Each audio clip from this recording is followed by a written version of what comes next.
from the heart of where innovation, money, and power collide.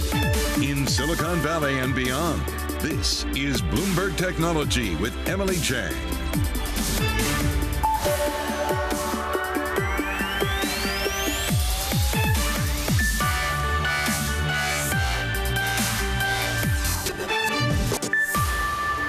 Hyde in New York, in for Emily Chang, and this is Bloomberg Technology. Coming up in the next hour, earnings come thick and fast. We delve in on Alphabet. Shares fall after third quarter earnings per share and sales. They miss estimates. Search, YouTube, the network division all fall short of analyst expectations. We're going to break it all down for you in the ripple effects. Plus, Built Rewards, the company that uses a point system to help you pay rent or a home down payment, just saw its valuation quadruple overnight. I'll chat with the CEO, Ankur Jain, about the startup's unicorn status and what it plans to do in a tough housing market. And it is the only story you need to read about crypto ever. Bloomberg's Matt Levine has written a cover-to-cover issue of Bloomberg Business Week, the second of its kind in the magazine's 93-year history. That's later in the hour. First, of course, we want to delve into the market impact. It was a strong day for technology shares before the closing bell, but afterwards, we're seeing some pressure, and I'm pleased to say Taylor Riggs runs to our rescue to tell us through what we should expect with the markets. And Caroline, you know this story just as well as I do. Take a look at the after hours, and I love the caveat that you put in there. Going before the market closed, things looked okay. After hours, given the misses that you described in that open, big red on the screen there. Microsoft off about 2%. Alphabet, of course, the parent company of Google, off about 5.6% as well. Some misses on the top and bottom line, some real big headwinds, particularly with Alphabet, about the advertising business and the outlook given sort of a weaker global economic environment. I know you're going to dive into all of those into the show today as well. Change up the board, and we'll broaden this out just a little bit to switch it off when you think about the impact that it's having in the after-hours market on the NASDAQ. As you were mentioning, actually during the trading session, things looked okay. Big tech was the big outperformer. You're up about 2% on a big banner day for all the classic risk assets. A stocks index as well that's up about 2.3%, despite, again, some of the comments that we got out of Texas Instruments after the bell about some concerns about chips in China. I know that you'll get into that as well. A 2-year yield, a 10-year yield, Caroline, I do this for you, drops about 14 basis points on the day. Again, further sort of helping those risk on assets. And Twitter, you know, Caroline, we've joked about this. Yes, there was a contractual obligation. Yes, there was a court-ordered closing on Friday, October 28th. Elon Musk comes out and confirms he's working with bankers to get that deal closed Friday. We will keep our fingers crossed and see if that happens. Taylor, a great wrap-up. We thank you so much as we push towards further earnings, further fundamentals, and we bring in, well, the ramifications of the latest dose that we just got after the bell. I'm pleased to say that Broadsweet Media Group CEO Daniel Newman is with us. He's also the founding partner and principal analyst of Future and Research, basically a man who's at the cutting edge of what digital transformation means for you and your business and can analyze. Basically, we'll go with either market capitalization or market impact. And I think market impact is going to be coming from Alphabet today. And I'm interested in your perspective, Daniel, on, well, it was a miss. Any real areas of concern, though? Well, I think we had an overall expectation, Caroline, of seeing the ad market pull back. I think the big concern isn't as much for Google as it is for the rest of the ad space. As I said to Emily last quarter when I joined the show at the same period of time, I said, Alphabet's top of the heap. They are the technology for advertisers that is going to be the last to be removed, the last to be slowed. And this means that the advertised business is slowing significantly. And I'm worried about what this means for Meta. We already saw what happened to Snap. So that's my biggest concern. I still think that the Google business overall is robust. I think it's the best of class. And I'm still optimistic that going forward that Google is still going to offer a lot of value to its shareholders. I was also a little concerned about the slowing of the cloud business, despite the fact that it beat. It didn't quite keep up with what we saw from Azure this quarter. And that's going to be something to watch as well, because they're pouring a lot in. They're still losing money in that particular business. But I did attend their Google Cloud Next event. I did hear from Thomas Kurian, the CEO of that group, and it does seem that that investment is going to pay off as the market continues to spend on enterprise.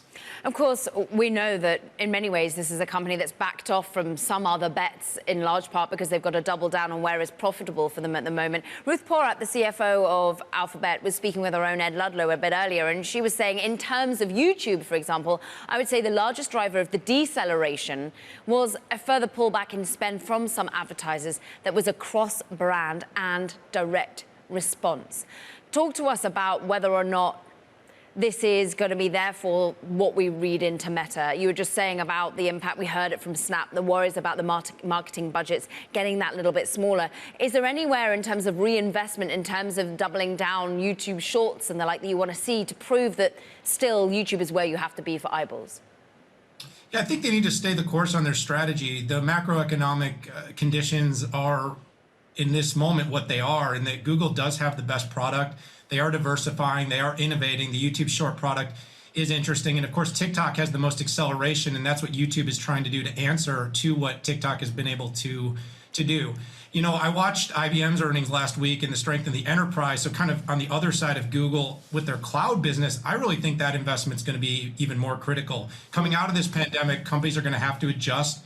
And the investment in cloud and enterprise may be the area that provides the biggest opportunity going forward. And we also saw that with the top and bottom line beat from Microsoft. Yes. So I think that's an opportunity for Google.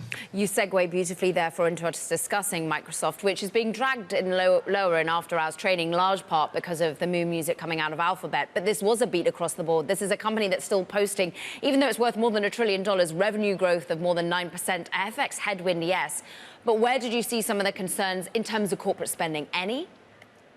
Well, it seemed that the biggest concern and what sort of drove this stock down after hours was more that it just didn't hit its Azure number. The market was looking for closer to 40%. I think it came out at 35. Of course, just like Ruth Porat said at Google, you know, FX was an issue across the board at Google. But I actually like the fact that it was, you know, diverse, that the company performed in most categories. In productivity, it performed. In the intelligent cloud business, it performed pretty well. And even in personal computing, on the consumer side with Surface and gaming, an area that a lot of people were concerned, it came in at where it was expected to, Caroline. So I actually didn't feel as negatively about the quarter. I mean, 35% growth. It's still above, you know, the fold. It grew a little bit faster than the Google Cloud business. And it's still indicative to me that enterprise is stronger. And that's why I alluded to that IBM result last week. I think that surprised a lot of people. But enterprise seems to be where spending will continue. Advertising seeing more compression. And of course, consumer, I'm really concerned about how some of the consumer tech focused brands are going to turn out this quarter. Well said. I want to double down on what Satya Nadella was saying. Of course, we await what's being said in the calls, but he, in the press release to the earnings, was talking about the world facing increasing headwinds and digital technology being the ultimate tailwind. Basically, the argument that it's deflationary. Do you buy that? Have we not just brought forward all of that spending during COVID, or is there still more to come? Yeah, Satya is really saying the same thing, and I've had a few other conversations. I had one with Arvind Krishna, I had one with Bill McDermott of ServiceNow, and both of them have used that, and I've actually really found that to be the case. Companies during this pandemic that had to spend rapidly to support their growth did a lot of hiring, added a lot of short-term cost, and as long as the growth was there, they didn't necessarily need to fix that. Now that we're seeing the market compress a little bit, the economy slow, some of those digital transformation investments and things like automation and AI, they need to be fully implemented so that some of those costs, those hiring freezes and those pullbacks are able to not slow customer experience and product delivery. So I think those digital investments are going to be much more robust. But I do think starting to see some of those hiring freezes, those layoffs, some of the slowing revenue, and of course, margin compression in the near term are going to be the continued concern for tech. But long term, it's hard to not think that Microsoft and companies like them are going to be solving a lot of these problems for enterprises. Okay, Daniel, so therefore, when we look ahead to Amazon, is that going to be a fixer for this quarter in particular? When we're looking at a Meta, is that going to be a hit because of the advertising spend? Where line up who you're most concerned about, who you're least concerned about for us? Yeah, I'm quite concerned about Meta. It's hard to think with the big dollars being invested in their metaverse. People were already sort of nervous about that. You see Google and Alphabet's advertising dollars, going a little bit the wrong way in terms of the market's perception. Like I said, I think they're the top of the heap for advertising, last to be cut out. Apple's going to be really interesting to watch because Apple tends to have that consumer quality that bucks some of the consumer trends in terms of people with higher affluence continue to buy even when the market gets tougher. But their iPhone 14 specs for some of the numbers are a bit worrying to people. I really want to see the AWS cloud number. That's such a huge number for Amazon's Op Inc. And despite e-commerce and the holiday and some of these Prime days, Amazon's had a tough couple of quarters. I still believe that they're building a bigger and bigger moat for e-commerce. So in the long run, it's hard to not like them. But AWS has been so instrumental, and that is the biggest cloud provider. And if my enterprise thesis is true, Caroline, then AWS should at least be seeing the same kind of growth that Azure did. Really smart conversation with you as always, Daniel. Thank you so much for pointing us forwards. Daniel Newman, he's of course Broad Street Media Group CEO. Meanwhile, coming up, we've got so many more earnings to be looking at. We've got to think about the bigger economic picture. We go from micro to macro with SoFi's Liz Young. This is Bloomberg.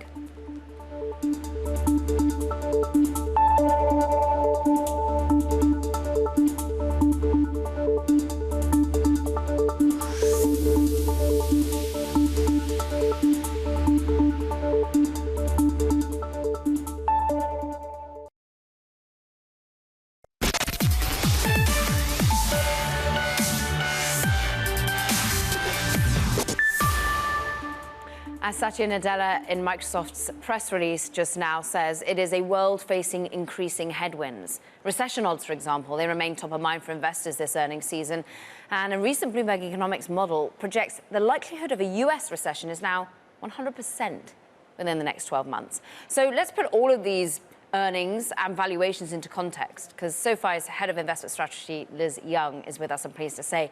And as we get the micro data with the earnings and whether they're meets or they're beats, ultimately in the back of our mind is what are the valuations of these businesses and do they reflect these headwinds that they're being hit by? What do you make of the way in which we've lined ourselves up for earnings season? Well, look, I think we're sitting at a point in the year where we've done a lot of work and valuations have seen a decent amount of pain since January. And I think it's less about what's the right valuation for these stocks to be at, and it's more about what are people actually willing to pay for them, knowing that we have not solved all the problems that still lie ahead, and knowing that we still have a pretty uncertain geopolitical backdrop. We're coming up on midterm elections. We've got all the classic kind of market signals that are saying a recession might be coming. Those are all going off. So there is still a decent amount of uncertainty ahead, not to mention that just the month of October, despite this rally, we've seen almost half of the days with a more than 2% swing in the S&P 500. That is a lot of volatility, and a VIX that's still hovering around 30 also indicates to me that the next few weeks are going to be bumpy. And what's wild is the volatility in the stock market is basically nothing in comparison to the volatility we've seen in the bond market and the FX market. And I'm interested in those correlations because, for example, today's trade, we saw stocks rally and tech do well because bond markets rallied and yields pushed lower. Is that the sort of correlation we're likely to keep on seeing? Well, on a day like today, I think it was very much a rate story. So we got some housing data early in the morning, about 9 a.m. Eastern time. And if you just look at the tape and how things moved throughout the day, that 9 a.m. release of home prices coming down pretty sharply is what I think sent 10-year yields down. It sent 2-year yields down. And everybody got sort of excited that, oh, it's working. Inflation is going to go away. And then stocks rallied on the other side of that. Also, though, you want to look at the fact that not just tech rallied, but high beta stocks rallied. And that's not necessarily something that I would expect to be lasting in an environment where we have, in my opinion, more than a 50% chance of a recession in the next 6 to 12 months. So it really was a very risk-on trade. It was sort of this, oh, it's a big relief. We might get a solve on the inflation problem. It might be sooner than we think. But the issue is that once that boulder starts rolling down the hill, it's really difficult to stop it at a certain point and not go into contraction territory. To that end, of course, with basically all the market moves kind of being dictated by bad news being good news, the Federal Reserve perhaps not hiking quite so much as we'd expected.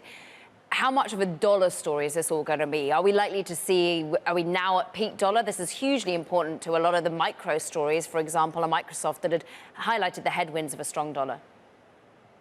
Yeah, I mean, look, we've thought that we were at peak dollar. And when I say we, I mean just investors at large. I think there have been a lot of people who thought we were at peak dollar earlier this year. So I don't know if this is peak or not. Regardless, even if it is technically peak, that doesn't mean that it's going to come down with a quickness. So a strong dollar in general, as we know, is a headwind not only to trade, but it's a headwind to those large cap corporations that have a lot of international revenue. And those big companies are the ones that have been the market story. And if you're a newer investor, those are also the companies that have really been the winners for you in the portfolio. So it's difficult to kind of shift your mindset. But I would encourage people that even in an environment like this, you have to think about maybe where the opportunities are, and they could be in places that you wouldn't normally look. So a strong dollar is actually very good for smaller cap companies because they get a majority of their revenue from inside US borders, so they don't have that headwind. So looking at things like that. The last thing I'll say about a strong dollar is that from a macro perspective, the signal that you want to see is that when the dollar weakens, that tends to mean that we're nearing the end of a tightening cycle or nearing the end of a hiking cycle. The fact that the dollar is still pretty strong here, I think means that the Fed continues to hike, and they right now don't have a ton of reason not to. Particularly with such a strong labour market, as we've seen time and time again. And what's been interesting is on an anecdotal basis, you hear of startups and actually some big tech listed companies dialing back their headcount, looking to actually just slow hiring or indeed fire. Are you likely to hear, are you anticipating more concerns being voiced by CEOs as we're in earnings season? Because I'm not hearing it particularly from Satya Nadella or from, well, Ruth Porat or Sundar Pichai. So if we look at the labor market just in particular, I would expect to see some weakness in it and see that coming through in the data closer to the end of the year. So the labor market is one of the last things, if not the last thing, to turn when you have an economic contraction or a slowdown. And if you just think about that logically, there's a reason we're not hearing about it from CEOs, because they will do everything else they can to control costs before they have to actually lay people off and cut jobs. So what we're hearing right now is a lot of hiring freezes, and that's coming through in the data. So if you just look at the job openings or the JOLTS number that we got for August, job openings came down by 1.1 million. That was a huge drop. So now the ratio of the number of jobs open per unemployed worker is 1.7. That's down from 2. We used to have 2 jobs for every unemployed person. Pre-pandemic, that number was 1.2. So that gap still has to narrow a bit. The risk is that that gap narrows, and then we're in this kind of comfortable supply-demand place with labor. That's when, if we haven't slowed the bleeding, that's when you start to hear about layoffs. So we still have some time between now and I think that point, but I do expect it to start coming through in the labor data, see some weakness by the end of this year. Ultimately, at this moment, Liz, with so much, you talking about 50% of recession, people thinking potentially is higher, with a lot of lack of clarity, is it time to put all that cash that people have been taking out of stocks, putting it into cash? Is it time to reinvest or keep powder dry for now? You can think about reinvesting it. And look, nobody's going to call the bottom perfectly. And if they do, it's going to be lucky. So let's just all stop trying, right? But if you think about just where we are year to date, with an S&P still down 20% or so, 20 to 22% year to date, that's a better entry point than it was in January. So I would start to get ready on what's the shopping list, what are the sectors and the industry groups that you would be interested in buying, and drip in slowly. So in this particular moment right now, I would be looking at financials, because they're still very attractively priced compared to many other sectors. And they don't have a ton of pain ahead, in my opinion. I think they've been pretty punished through this cycle, and I think they can come out well on the other side. I'd be looking at industrials. And I've been talking about healthcare for a very long time. I think that healthcare is a great long-term investment. And then a little bit further down, and look, I think this rally is fragile, so I would expect another correction on the other side of it. If and when that happens and you see an S&P get back down to previous levels, so let's say something like 36, 3,500 or below, that's when you start to nibble on riskier things. You start to look at semiconductors, you start to look at tech again, and you start to look at other things that might be a little bit more high beta. And then later, even after that, when the economy really confirms that it's weakened, so when the labor market starts to fall apart, that's when you start to look at things like home builders, and you get back in on that train. You look at small caps in that environment as well. Well, we've got a great conversation to come in terms of your exposure to the real estate market. Always so smart at helping dovetail your conversation with our audience who are so interested in tech. We thank you, Liz Young of SoFi, of course, head of investment strategy there. Meanwhile, coming up, Amazon expands payment options, including Venmo at last, ahead of the holiday season. We'll discuss the strategy, the expectations. This is Bloomberg.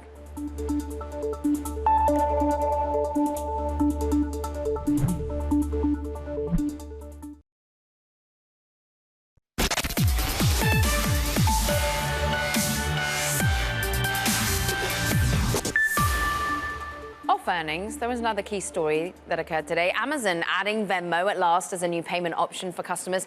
Of course, all ahead of Black Friday and the key holiday season. Bloomberg Spencer Soper is actually here in New York. And of course, he covers Amazon for us. You know that. Wonderful to have you in the same studio. Spencer, talk to us about, finally, this has been in the works for what, like a year already? Yeah, the Venmo Amazon tie-up has been in the works for quite some time. And then Venmo in particular, PayPal, has really wanted to move this, peer-to-peer payment system thing like, okay, we bought a pizza and you're going to Venmo me $10, to get that beyond simply people splitting the cost of bills and things into something that they can actually make money off of, which would be, commerce, buying things. So, yeah, this is a very big deal for PayPal and Venmo in terms of trying to nudge that along. It's something they've been working on a long time. Right now, you maybe see it, for used by a patronate like a nail salon or some other small business like a landscaper. You're not really seeing it used, to buy from big retailers. So this could be a big symbol, just sends a message. Amazon's willing to do it. Why not you? And then Amazon has an incentive to try to lower the cost of accepting any kind of payment at all. So this gives them potential negotiating power if this were to take off, especially take off with millennials when they're negotiating rates with the big cards, on how much of each transaction they share with them. We remember that standstill that they had over in the UK with Visa, for example. I'm interested in what, therefore, ahead of the holiday season, how many people do they think will actually be using this versus buy now, pay later that they have with a firm or just, the credit card that you have on tap with them? Yeah, exactly. I think that's still going to be traditionally the predominant way that people pay is the credit card that they already have. And that's the problem here. Venmo has a lot of incentive to make this work. Amazon has a lot of incentive to make this work. Customers don't really have much incentive to use it. So how are they going to try to compel people to break those habits and start using Venmo to pay for things? This has been a real long game for Venmo. They don't really disclose how much. They've got billions of dollars sloshing around in Venmo, but it's still mostly things that they don't make money on and people just paying back one another for these little nickel and dime things. So the question is, will they get people to use Venmo the way they use their credit cards? We'll see what sort of incentives they give us. Thank you, Spencer. So great to have him here. And he's going to be a busy guy because, of course, Amazon's got their numbers coming out later in the week. We thank him for spending some time with us. Meanwhile, coming up, well, whether you're paying for your pizza or your nails, but also what about paying for your rent with points? This is another new way, a new era in the way that we're thinking about rewarding. New startup Built Rewards, in fact, is who we're going to be talking with. The CEO has just had a huge funding round. We're going to discuss the new valuation and, well, where this goes. This is Bloomberg.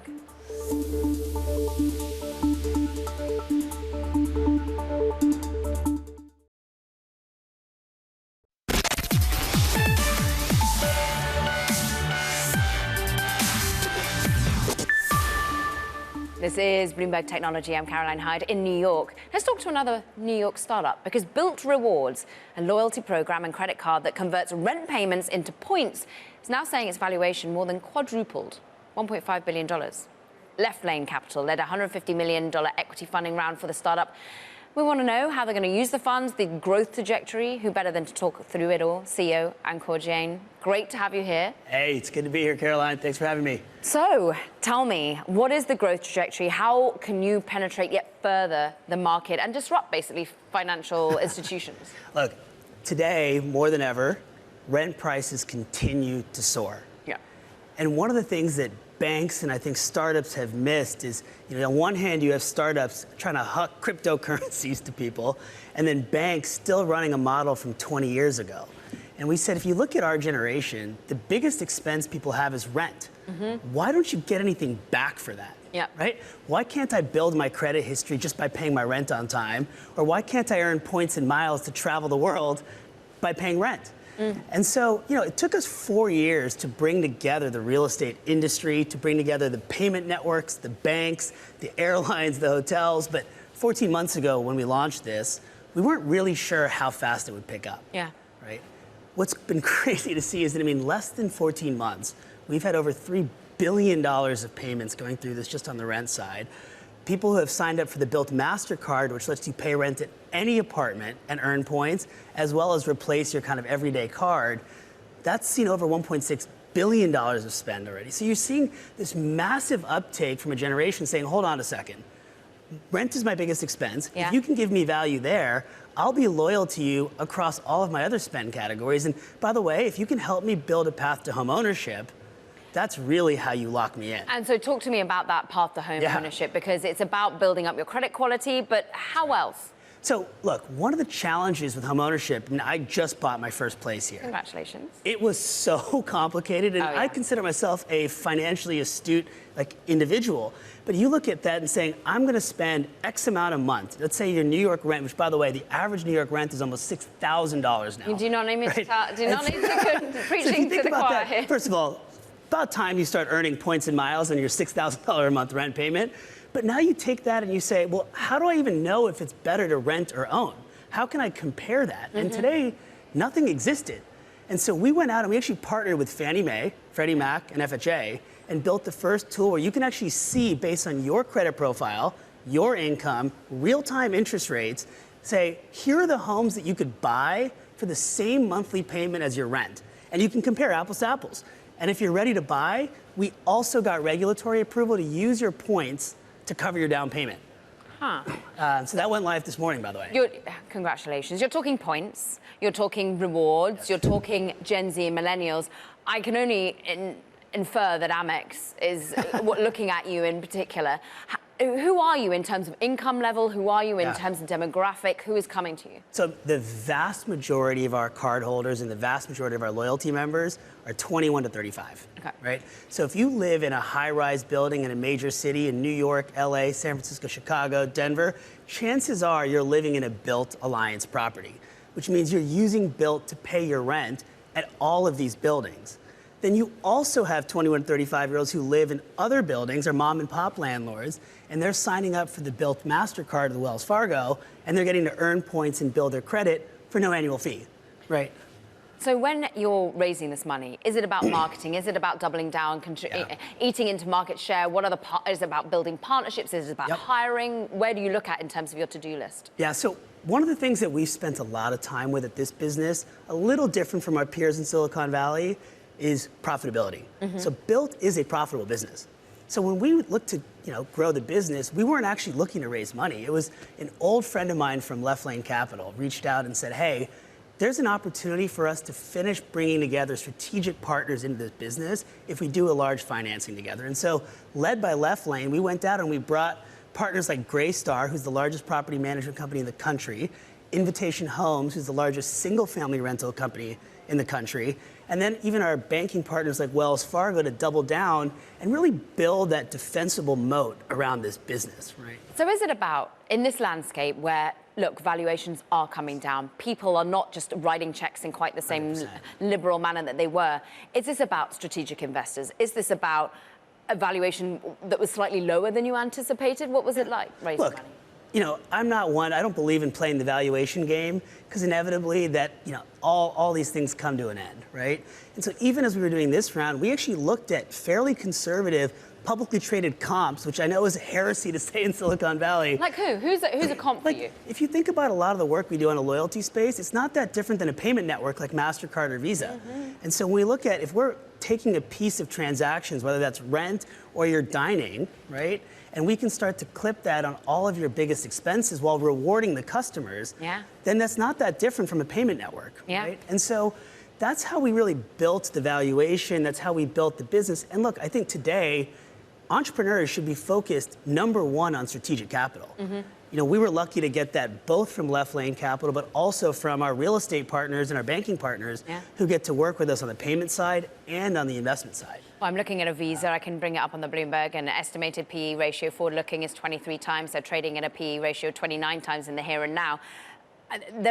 they are a company that just had their earnings and actually are raising their dividend, giving more money in terms of a buyback to investors, and they're saying that the economy is still pretty strong. Are you seeing are you seeing a slowing down of payments from your customers? What does the environment look like? So one of the other exciting things, I think, when you think about this type of business is that it's fairly counter-cyclical to any recession. And so when in good times, you see a lot of spend, whether it's on retail or travel, which we see on the Bilt MasterCard. But even in downturns, you still see that rent continues to be an expense that most people still have to pay month over month. And so if you can make that a better payment experience, right, and reward them, our business stays fairly recession-proof as consumers change spending habits elsewhere. Right? And what about you and hiring? And are you based in New York? What is your... So we are a New York office. We are probably one of those crazy companies that have believed in in-person office. And so our team has been coming in since it was allowed in 2021. And so we continue to have folks come in. And I'll tell you, like, that has been one of our best recruiting tools, too. Being here in New York. Is being in New York and telling folks that we are an in-person culture and that you can come in and work with other really smart people to help solve real problems that affect, frankly, our own employee base and their friends. So is there any hybrid? Have you said, look, we'll fit for your purposes? Yeah, look, I think it's really important as a CEO in today's economy to be clear on where you stand. I think it's that ambiguity that's been very hard for folks, because then you feel the pressure to go in but don't know if you should go in and no one else. And so we've just made it really simple. We're an in-person company. If you need to take time and be flexible, we're totally okay with that. But I got to tell you, the productivity, the morale, we've had no turnover at this business really in the last 14 months since we launched the product. And I think that's a testament to people just having those relationships, those friendships, and candidly working on problems that actually matter to society today, right? And I think what I'm really excited about today is this built home stuff. I mean, if we can help young people understand what it takes to go from renting to home ownership and make it as easy to understand as, here's what you're paying in rent, here's what you could buy for that same amount, and by the way, here's how much you need to save, and if you want, you can use your points to cover that down payment. I mean, that is going to be the most important driver to fixing inequality in our generation, because otherwise, a small handful will get to buy homes and build wealth, and everybody else will be left behind paycheck to paycheck. And I think if we can help move the needle even a little bit on that, it's a really motivating opportunity. Financial knowledge, financial empowerment, we are here for it. Come and talk about it all day, every day. Ankur Jain, of course, the Bilt CEO, talking about, well, what I'm pretty passionate about too. Meanwhile, coming up, the story of crypto. Where did it come from? How does it work? Is it all a scam? Most of all, where will it take us? We discuss in the latest issue of Bloomberg Business Week, which is totally and utterly, from the start to the finish, dedicated to these questions. This is Bloomberg.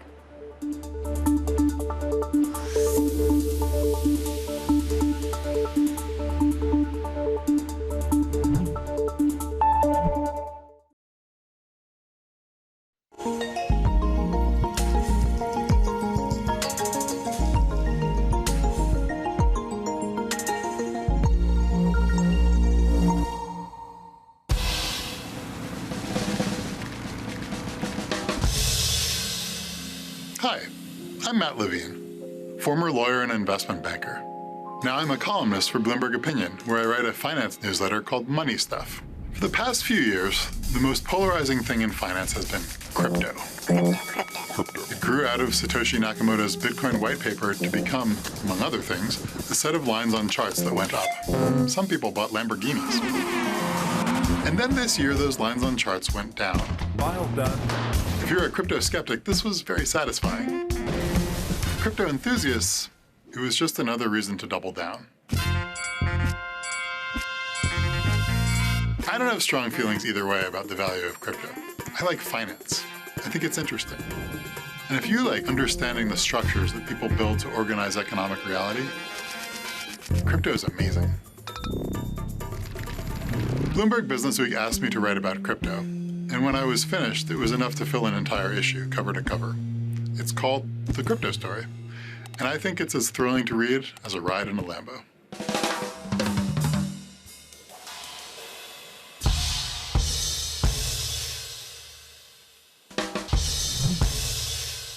Matthew Levine, Bloomberg opinion columnist who covers finance, who wrote the entire issue of the latest Business Week. Which is the second time in the magazine's history that one single author has done that. So in today's crypto report, we're going to look at that story, where it comes from, what it means, and why it still matters with Bloomberg's Business Week's Pat Regnier. Because it takes two to tango, and you had to edit the whole thing. Right. So Yeah. it's as a labor of love for you as it is for the person who wrote it. Talk to us a little bit about this 40,000 opus of an essay, and really what the key takeaways were for you. So for me, it was kind of just an opportunity to have crypto demystified. I've spent the last, couple of years really getting deep into crypto, and every story I do, I'm asking the writer, wait, what is this thing? Is this a company? Is this a protocol? What's this thing that's happening on the blockchain? Crypto has a way of filling the space with new words and what seem like new ideas that you have to decode in order to even tell the simplest story about crypto. And one of the things that Matt really accomplished in this piece, and I think that everyone who reads it will enjoy this, is that it takes crypto step by step and explains it, and most importantly, doesn't do it with the purpose of selling you on crypto. Yeah. In fact, I think it's really a tool for thinking about it so that when you're encountering it and you're asking yourself, what is this thing that I'm looking at? What is this thing I'm being sold or pitched on? What is this thing I might be considering investing in? What is this thing my kid is talking to me about? Is this something that I am familiar with as opposed to being intimidated into thinking that I couldn't understand it and it's so much more sophisticated than I could grasp? And well done, because the bit that irritates me so much is the discussion about democratization, but it's very undemocratic to put up acronyms in areas that we don't understand and then make everyone feel that it's still a walled garden. But where the addiction has been real, and I've seen it in my own family, is from traditional finance, or TradFi. They try and bemuse us with that turn of phrase, but traditional finance, if they catch the bug for crypto, they'll go all in as well. Are we still hearing of that revolving door and whether that will continue? Well, I think some of that was happening, as Matt says, the lines were going up for a while. And so this was a place to go. Lately, the lines have been going down. Not obviously in traditional finance and in crypto. So that may slow things down, but one of the things that crypto does is it gives people like another door to go through. So sometimes maybe you are, I think we've seen this, you're doing something in traditional finance and things aren't quite clicking for you, or it's not moving as fast as you'd like. Meanwhile, over here, there's this other new financial system that if you can master a piece of code, because it's all there and it's new to get built, you can start moving right away. Those of us who've covered finance for a while know that there's cycles where that happens, where there's a new thing on the ground. I mean, I started covering finance in the 90s. This sort of sounds unbelievable, but once mutual funds were the hot new thing, that if you were young, that you would start in. Then it was ETFs. This is sort of a place where people can get in on the ground floor. Well, people started to get in, I think, when crypto became something that many could understand, or at least be tantalized by, was NFTs. It was the idea that, I can understand that a royalty is going to be going to an artist. People can own what they have made and keep sort of a value of that as it goes through different people's hands. Is NFT still a gateway to the system because they have so fallen out of love in terms of a valuation perspective? Where are we in crypto in the longer term? So, Matt, when he looks at the piece, kind of talks about sort of how thin the connection is between the code that you're investing in on the blockchain and what the actual piece of art is. I do think that for a lot of people, it's sort of disturbing to imagine that, like, well, Bitcoin, what's backing the value of a Bitcoin? I don't know. Now, there's nothing really backing the value of a Bored Ape, but at least you could sort of say to yourself, it's like, well, I kind of understand the art market, so at least to the extent that it's a little bit arbitrary and aesthetic, I understand that there's a market like that. I think this is outside of the scope of Matt's story, but I think we've all observed that there were enough shenanigans in that market, kind of creating inflated valuations, that I think that's given people a lot of pause about getting into that space. So what then? Because we talk a lot across all of our platforms here that, yes, in some ways it's a store of value still. It's generally a trading asset type. When does it become more than that? When does it become integral to yours and my way of life? I mean, that's really the question that Matt's wrestling with. Matt, as you know, is really just an expert on finance, and what he really focuses on is the degree to which crypto finance is just finance. It's very similar to finance. When you strip it all down, even though it's a new thing and it gives people a new, faster start on certain things, it's often rebuilding the same structures that we've had before, maybe in new ways, often in disastrous ways. Inside of the crypto space, we didn't just see a crypto winter, we really saw a crypto 2008. They built all of the structures that created a financial crisis inside of crypto. I think it's very interesting that that crisis didn't really leak out into the rest of the market. I think, however, that's probably one reason why crypto is continuing to be worth our attention is the people who are building these structures are building things that look a lot like the things in traditional finance that break and sometimes break disastrously. Pat, well done. What an enormous read. Go have a look at his work and of that, of course, of Matt Levine, Bloomberg Business Week's Pat Rainier. We thank him. Coming up, Elon Musk says the Twitter deal is still on. This is another thing Matt Levine talks a lot about. We're apparently going to be closing on Friday. We'll have the latest details. This is Bloomberg.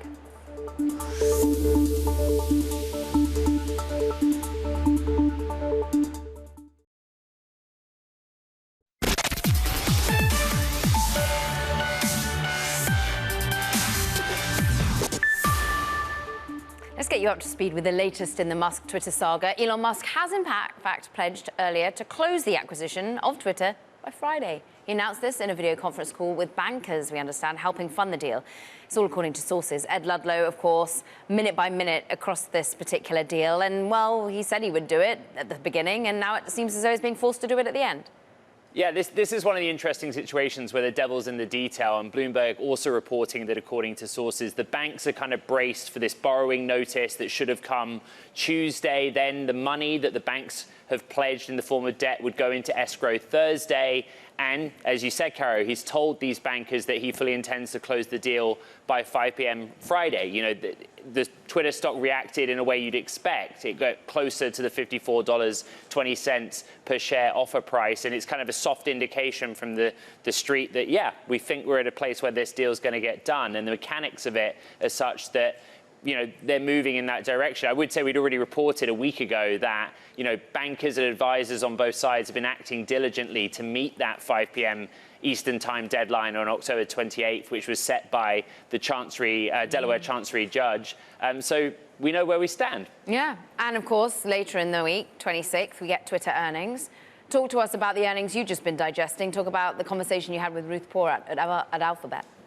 Yeah, I mean, Alphabet, you know, missing on the top and bottom line, interesting. You know, clearly this is a challenging environment for them. In that conversation with Ruth Porat, she kind of gave some granularity on the pullback in ad budgets across brand and direct ads, particularly on YouTube. But ultimately, she gave some detail on the macro picture, right, which is that the macro environment remains challenging. And, you know, this is a quarter in which all big tech companies that derive profits from, or sales, I should say, from around the world are facing currency headwinds. But, you know, the point in the middle there, the sequential deceleration was primarily driven by lapping. What Porat's saying is we're comparing this quarter to what was, frankly, an astonishing quarter in the same period a year ago, where they saw just incredible double-digit top-line growth as they recovered from the earlier stages of the pandemic. That's an interesting trick sometimes that executives use to point you to a comparison with a strong quarter. But analysts, many across the board ahead of earnings, analysts have been downgrading their outlooks to companies. And so it's always a jolt when they miss them. So I think, what is the read across? How are you thinking about what she's talking about in terms of YouTube, in terms of advertisers? What does this mean perhaps for tomorrow for Meta? Yeah, I think what we're seeing is that there's broad weakness in the ad space, right? When we had Snap's earnings last week and they scrapped guidance and they had their slowest growth on record, they gave some pretty granular detail about the pullback by advertisers. The question from the street was, is this specific to Snap because of what they're offering, struggling to gain traction with advertisers, or is this more widespread? And in the commentary we've had from Ruth Porat and other Google or Alphabet executives, you can see it is more widespread. And I guess that builds some concern going into Meta earnings this Thursday. Yeah, certainly. I think in one of her key ones, she was saying, look, this is a pullback in advertising. The question is how long it lasts. And I'm sure we'll be getting some more granular detail from the calls that are going on with analysts, with investors at the moment. And so smart. We thank you for delving in with the key questions with her and bringing them to us as swiftly as you did. Meanwhile, that does it for this edition of Bloomberg Technology. Wednesday, do not miss the next Studio 1.0. Emily Chang is talking to the DoorDash CEO. So you want to be looking in on that. What is he seeing in terms of the consumer, the resilience, the desire to still spend up to get your deliveries?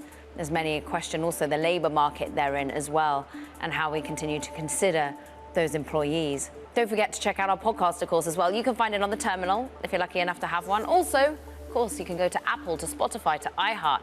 And of course, go and check out what we've been making of the latest Spotify earnings, which of course have come, and it was a beat. Look out for what's Apple saying in its earnings later in the week. Stick with us on Bloomberg TV and of course across all our products for the earnings. This is Bloomberg.